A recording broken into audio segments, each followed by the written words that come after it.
Hello, I am Lichbane, and welcome back to part 6 of our Journey to Northrend World of Warcraft playthrough.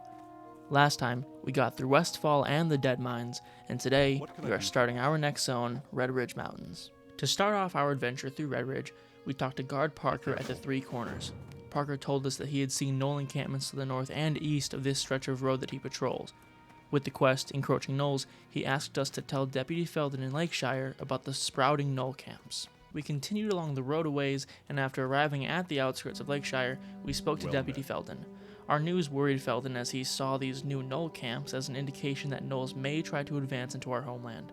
He also told us that once again, they don't have any men to spare to deal with these problems, so of course, we were asked to deal with these Gnolls for them. With the quest, Assessing the Threat, Felden wanted us to scout the Gnoll camps and kill 10 mongrels and 6 poachers before returning to him with a report on the Gnoll's numbers and threat level. After accepting that quest, I decided to take a small detour to the Barrens to complete our Warlock class quests that we received. We had to travel by flight to Ironforge before using our Felsteed to run to Menethil Harbor in the wetlands. From there, we took a boat to Theramore Isle in Dustwallow Marsh before continuing on foot to the Barrens. After arriving, we took the Gold Road into the Southern Barrens to meet up with Takar the Seer to turn in Devourer of Souls. Takar says he knows why Gagan sent us to him and that he can help us. He gave us 2 different quests, Heartswood and What is Love. With these quests, we will get the materials needed to summon a succubus and an incubus. To tempt a succubus, we needed to get a symbol of love. We were told of a story about 2 lovers who fell together in battle. The spot where they drew their last breaths grew a tree. Retrieving part of that tree was what we needed for the succubus. The tree was located nearby in the northwestern part of Ashenvale. For the incubus, we needed an object that represented devotion and love. With the quest, What is Love, we were told that we were to find a thousands of years old figurine that once belonged to a young couple. Like the other quest, we would find this object in Ashenvale. Once we found both objects, we were to return to Gaken at the Slaughtered Lamb Inn. We hopped onto our Felsteed and rode north on the Gold Road towards Ashenvale. After riding for a while, we jumped a broken barrier at the Morshan Rampart and officially entered Ashenvale. After entering, we followed the road to Astronar to pick up the flight path before continuing to the Heartswood. We cut through a Thistlefur camp before coming to a cliff ledge above the ruins of Ordil Aran, where the Heartswood was located. We jumped down the cliff, taking small breaks to heal, before finally making it to the tree. We took a piece of it before fighting our way out of the ruins. Once out of the ruins, we went towards the house that held the figurine. Unfortunately, it was found by Relithar Moonsong, an archaeologist. He was guarding it pretty closely, so we had to find some way to get him out of the house. Looking in our inventory, I realized that we had an unlit torch, so I figured we could light the torch to start a distraction fire. I took a trip up into Darkshore to try to find a fire to light our torch with, but I figured that would take too long, so I ran back into Ashenvale to see if Maestra's post had a fire. It did not. Luckily, we were now pretty close to Astronar, which I knew had a fire. After some looking around, we found a fire next to the road. We used it to light our torch, then went back towards the archaeologist's house. After arriving at the house, we took our newly lit torch and threw it at a wagon outside. It burst into flames, alerting everyone inside the house. Once they were outside, we took the figurine and left. To make travel easier, we hearthed back to the Lion's Pride Inn and rode into Stormwood. Once we arrived at the Slaughtered Lamb's basement, we talked to Gaken to turn in our quests. Once we turned in Heartswood and What is Love, we got a binding quest for both the succubus and the incubus that asked us to use the items we got to summon and banish both demons to the void. We were told that after besting both demons, we were to return to Gaken, who would teach us how to summon both of them as minions. We once again went to the crypt beneath the Slaughtered Lamb to summon demons. With the help of Crackcast, neither demon was hard to fight. We beat both of them and returned to Gaken. With the turn-in of the binding, we were given soul shard pouches as well as a spell to summon a succubus and an incubus. After finishing all of that, we flew back to Redridge and summoned our demons.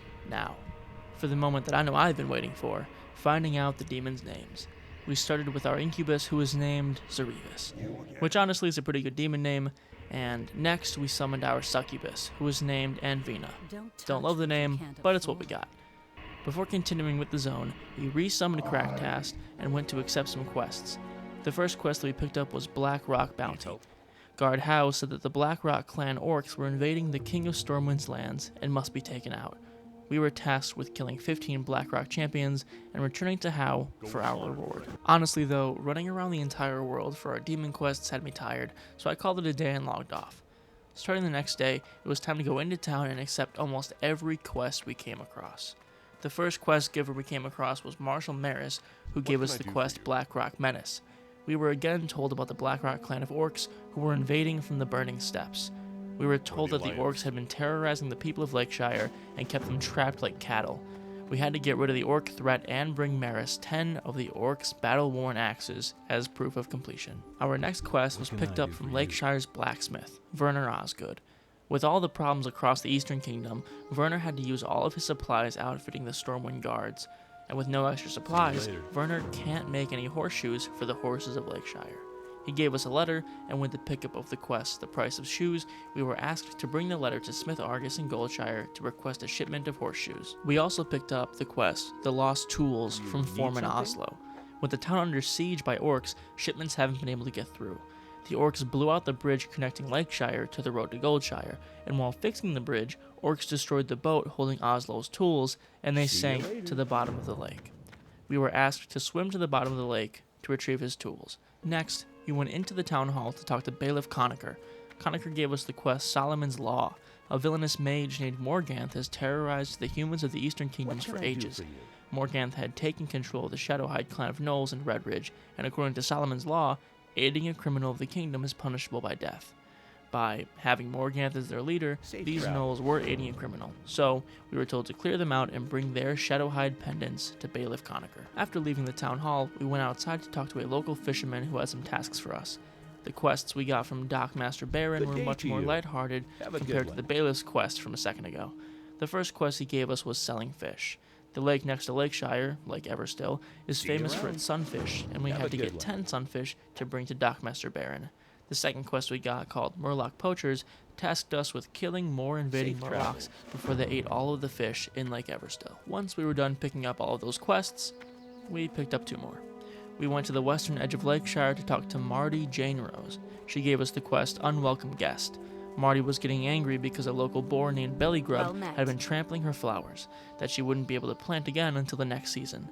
The solution? Eliminate Bellygrub and bring her his tusk as proof. Before picking up the last of our quests, we arrived at the port in Seyda-Neen. Shortly after our arrival in Vardenfell, we filled out some documents confirming our identity and release. Once we were released from custody, we left Seyda-Neen and attempted to make our way to Balmora. Next, we picked up the quest Redridge Goulash. Just like the quests from Westfall, Chef Brianna was a cook who needed help collecting ingredients for her recipe. To help out, she wanted us to bring her 5 pieces of tough condor meat, 5 great gore-tusk snouts, and 5 helpings of crisp spider meat. Once we accepted that quest, we finally started our journey into Redridge to do some of the quests that we picked up. We started off by going to the small forest behind Marty's home to get rid of Bellygrub. He had a lot of health, but he wasn't all that difficult to take out. We dropped Bellygrub, then left with his tusk. After that, we started trying to get our gore-tusk snouts, and while trying to get them, I opened up the task manager, which ended up removing the audio from the next hour of my recording, so there won't be much background noise for this next part of the video. We then continued going around farming ingredients for our goulash, as well as getting rid of the local Gnoll poachers and mongrels. While going through the Gnoll camps, we had some fun trying out Rain of Fire on large packs before running into a rare spawn Gnoll named Rib Chaser. Rib Chaser was disappointing as he gave us mail bracers that we couldn't use. While farming and killing, we made a full circle and returned to Lakeshire to turn in an unwelcome guest. Marty was happy that we rid Lakeshire of that monster, so she gave us an ornamental offhand bouquet of scarlet begonias. After turning that in, we went back out for some more farming. Only moments into round 2 of our farming, we got our 5th Great Gore-Tusk Snout. We then rode back into the Gnoll camp to finish off the rest of our required mongrel and poacher kills. Returning to 3 Corners, we got the rest of our crispy spider meat, then rode on the Lake Ridge Highway to try and get our condor meat. Our first 4 condor kills got us 4 pieces of tough meat, and our last piece, the 5th one, was picked up after only 2 more kills. Probably the fastest I've ever gotten quest items to drop in WoW. We followed the road back to Lakeshire to talk to Deputy Felden and turned in, assessing the threat. We told Felden that there was a sizable force of Gnolls, and tough ones at that. He thanked us for our aid and told us about the other people who could use our help, Marshal Maris and Solomon. Luckily, we already got quests from them, so we were well on our way to helping Lakeshire. Next, we went back to see Chef Brianna to turn in Redridge Goulash. We were given a large sample of the dish, as well as the recipe, and 10 pieces of silver. After that, we went to the Lakeshire Inn to pick up the quest Dry Times from Barkeep Daniels. The orc invasion, along with what they did to the bridge, caused many missed booze shipments. To help Lakeshire with getting more alcohol, we had to travel around notable places nearby to get their iconic liquor. Our shopping list includes a keg of Thunder Brew lager, a cask of Merlot, a bottle of moonshine, and a skin of sweet rum. Most of the alcohol needs to be bought, but the keg of Thunder Brew requires a repeatable quest to be acquired. Luckily, if you remember from our Westfall video, we kept all the items we needed for this quest, just so it would be easy to complete once we got to this point. Our first stop was Stormwind, to pick up a cask of Merlot from Roberto Pugliverbos in the canals. Once we had arrived in Stormwind and after we got the Merlot, I restarted the game and luckily got the audio back. After that, we rode our mountain to Goldshire and picked up a skin of sweet rum. Because we were in Goldshire, I decided to stop by Smith Argus to turn in the price of shoes. With the pickup of the quest Return to Werner, Argus gave us 50 nicely wrapped horseshoes and was happy to do business. He also told us to make sure Werner read the note he attached to the crate. Once we had finished in Goldshire, we were back to Stormwind to take the Griffin to Redridge. Once in Lakeshire, we returned to Werner to turn in Return to Werner. The surprise at the end of the quest was that the note that Argus had attached to the crate told Werner that he needed to actually pay for the horseshoes. Werner disliked this information, but thanked us for our help and offered us some more quests. The first quest we got was Underbelly Scales. Werner doesn't have the money to pay back Argus, so he wanted us to bring him back some black dragon scales from the local whelps. The scales we brought him would allow him to pay back Argus and give us something as a reward. We accepted that quest as well as Werner's second quest, A Baying of Gnolls. The Gnoll quest was nothing special, just another quest about killing local gnolls for a monetary reward. We started our new quests right away and crossed the bridge to hunt down some black dragon whelps. We'd only picked up 3 scales before a rare spawn dragon whelp named Snarlflare appeared. Not much to say about this fight though. Quick fight, dropped a scale, not much else. After Snarlflare, we got back on track and got the rest of the Underbelly scales. We then went down the road a little bit to kill Murlocs and pick up our fins and sunfish. At this point I was feeling pretty confident about my DPS abilities, and in classic WoW fashion, stupidly pulled way too many Murlocs and got killed instantly. After dying, I made my way back to my corpse before respawning. Once back alive, Cracktas and I continued killing Murlocs, but with more care this time. It took a while, but we finally got all 8 Murloc fins and 10 spotted sunfish. Up next on our to-do list at Lake Everstill, we had to retrieve Oslo's lost toolbox. We cast Unending Breath on ourselves, then went underwater. We swam to the bottom of the lake and retrieved Oslo's tools from a crate at the bed. We resurfaced and immediately went to Oslo and gave him his tools back. He then gave us a new quest titled The Everstill Bridge. The orc invasion has meant that Lakeshire has had to put their metal towards swords, bullets, and armor, leaving none left for the bridge repairs they desperately need.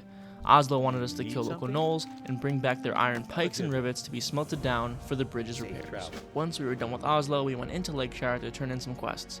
First, we returned to Werner to turn in Underbelly Scales. He thanked us for helping him out of debt with Argus, and as a reward gave us black welt boots. We can't put them on, but we can sell them to get some silver.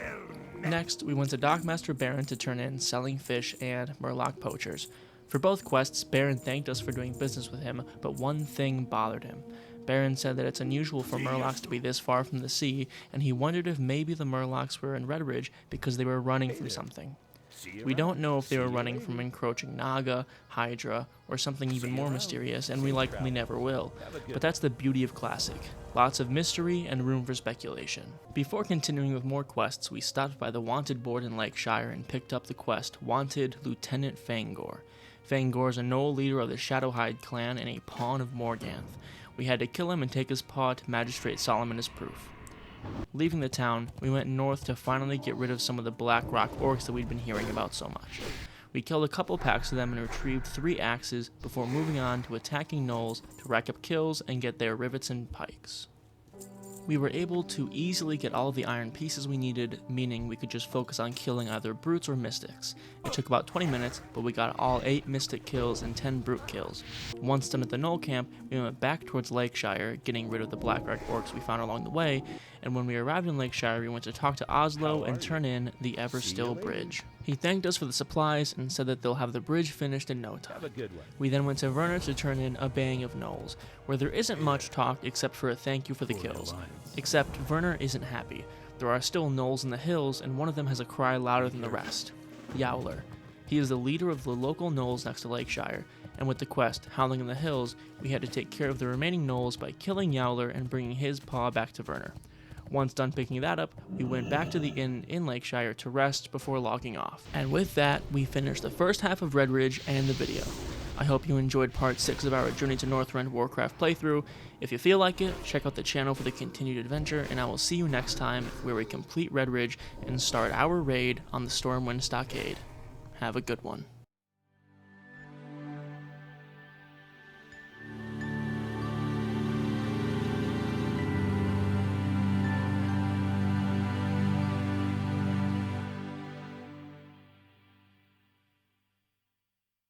Wake up.